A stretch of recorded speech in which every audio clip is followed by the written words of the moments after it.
주님께서 여러분과 함께 루카가 전한 거룩한 복음입니다.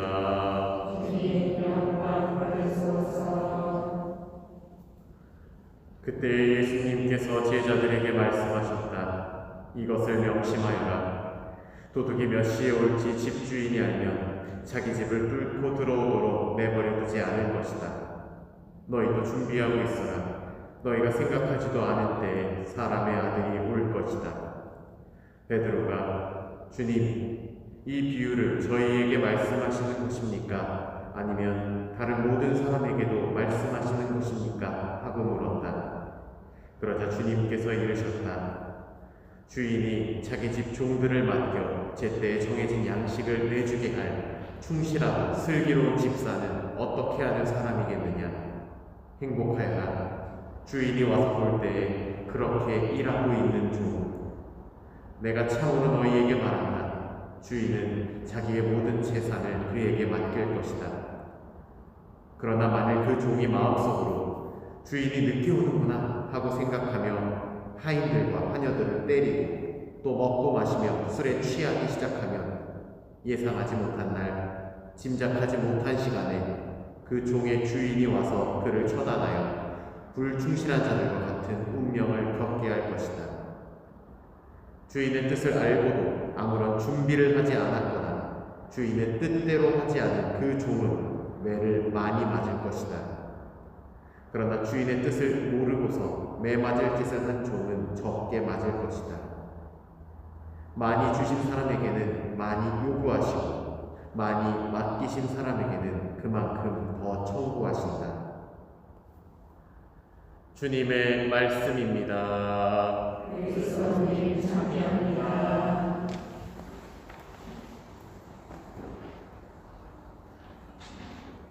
제가 중학교 1학년 때 전교 학교에서 전교 회장 선거에 전교 부회장 후보로 출마를 했던 적이 있습니다. 제가 아주 탁월한 인망을 지니고 있고 뛰어난 인간관계를 갖고 있어서가 아니라 저는 이제 아파트에 살았는데 이제 같이 학교를 같이 다니는 위층에 사는 윗집 사는 한 학년 위 형이 있었는데 어느 날 그때 엘리베이터를 타더니 야, 나 전교회장 나갔는데 너 전교 부회장 나갈래? 이래가지고 아무 생각 없이 네라고 했더니 어느 순간 제가 전교 부회장 후보가 돼서 같이 사진을 찍고 선거 때 공약도 얘기하고 있더라고요. 그렇게 해서 선거를 출마했는데 여기서 질문 하나 드리겠습니다. 제가 전교 부회장이 됐을까요? 안 됐을까요? 네, 제가 만약에 전교 부회장이 됐다면은 이렇게 질문을 드리지 않았겠죠. 네. 제가 그걸 잘못 들은 게 아니라면 안 됐을 것 같다라는 이야기를 하신 분이 계신 것 같은데 저를 어떤 사제로 보고 있는지 선뜻 궁금해지기도 합니다. 네. 그렇게 이제 결과적으로 저는 저희 회장 후보, 부회장 후보는 떨어지게 되었습니다. 그냥 제 입장에서는 살다 내가 전교 회장 선거에도 나가보는구나라는 좋은 경험 한번 했다라는 생각으로 그렇게 중학교 1학년이 지나갔습니다. 근데 이제 제가 학생 때는 이제 쉬는 시간 때 하는 놀이가 남자애들 같은 경우에는 쓰레빠빠람으로 뛰어나가서 10분 동안 축구공 들고 나가서 공 차는 거 아니면은 그 교실 뒷문에서 이제 말뚝박기를 하는 게 유행이었습니다. 하도 남자애들이 재밌게 하니까 여자애들이 체육복 바지를 입고 같이 이제 말뚝박기를 같이 하는 게 유행이었습니다. 그런데 말뚝박기를 해보셨으면 아시겠지만 사실 허리가 다칠 수 있는 위험이 있습니다. 또 남자애들도 덩치가 천차만별이고 거기에 여자애들까지 섞여서 하면은 잘 다칠 위험이 있기 때문에 학교에서는 말뚝박기를 하지 말라고 이제 이야기를 했습니다. 그런데 잘 아시겠지만 그 또래 남자애들 선생님들이 하지 말라고 해서 안 하는 아이들이 아니죠. 그렇기 때문에 저 역시도 그런 학생 주임 선생님이 하셨던 말씀을 듣지 않고 친구들과 여전히 말뚝박기를 하다가 한 번은 이제 주임 선생님한테 걸려서 청소 시간에 교무실 앞에서 말뚝박기를 했던 친구들과 엎드려서 있었습니다. 다행히 맞지는 않았습니다. 그런데 이제 엎드려 있는데 어떤 선생님이 이제 지나가시다가 이제 저를 보시더니 저한테 이렇게 한마디를 하시는 거죠. 야 정동우, 너는 임마 전교 부회장까지 나갔던 놈이 하지 말라는 말뚝박기를 하냐? 당시 제 입장에서는 아니 전교 부회장을 나간 거랑 말뚝박기를 하는 게 무슨 상관이야? 라는 의구심이 들었는데 사실 이 선생님의 말씀은 이런 의미인 거죠. 아니 학생들을 대표하는 자리에 나갈 만큼 그 정도의 인망이나 모범을 보여야 되는 사람이 하지 말라는 거를 오히려 나서서 같이 하고 있느냐라는 말씀을 하셨던 것이죠. 오늘 예수님의 말씀을 들으면서 아니 전교 부회장까지 나갔던 애가 왜 하지 말라는 말뚝박기를 하냐라는 이 선생님의 이 말씀이 떠올랐습니다. 오늘 복음에서 예수님께서는 제자들에게 더 많이 맡긴 사람에게는 많이 요구하시고 많이 주신 사람에게 그만큼 청구하신다는 말씀을 하셨습니다. 예수님의 이 말씀을 들으면서 많이 맡긴 사람, 예수님께서 많이 주신 사람이라고 하는 사람을 과연 우리는 누구라고 할 수 있을지에 대해 의문을 갖게 됩니다.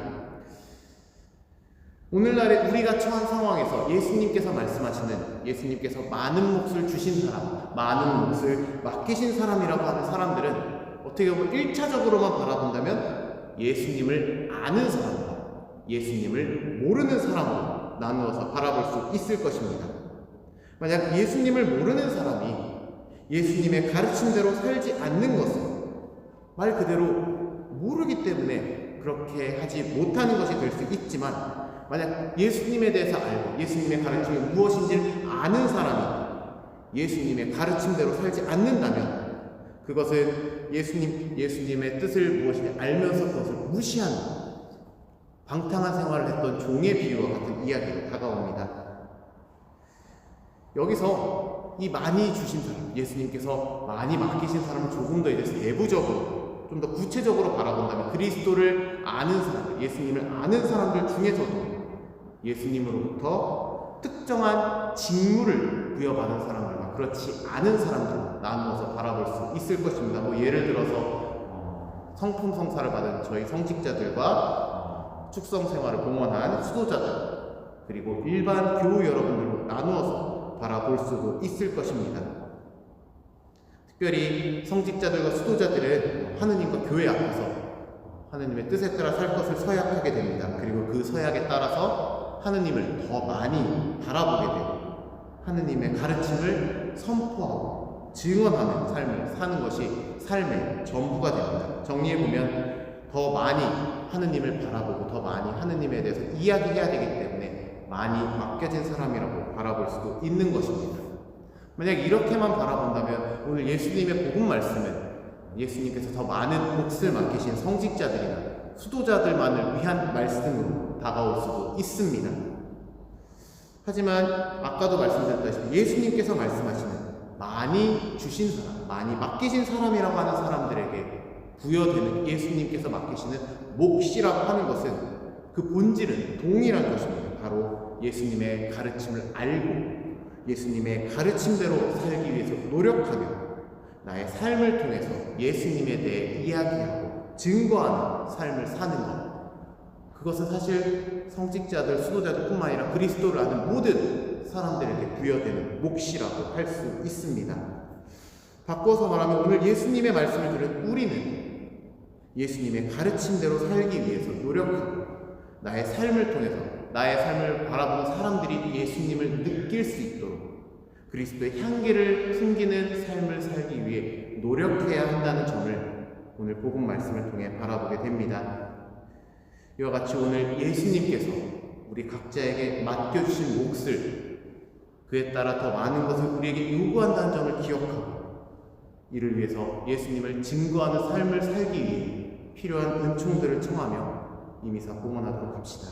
아멘.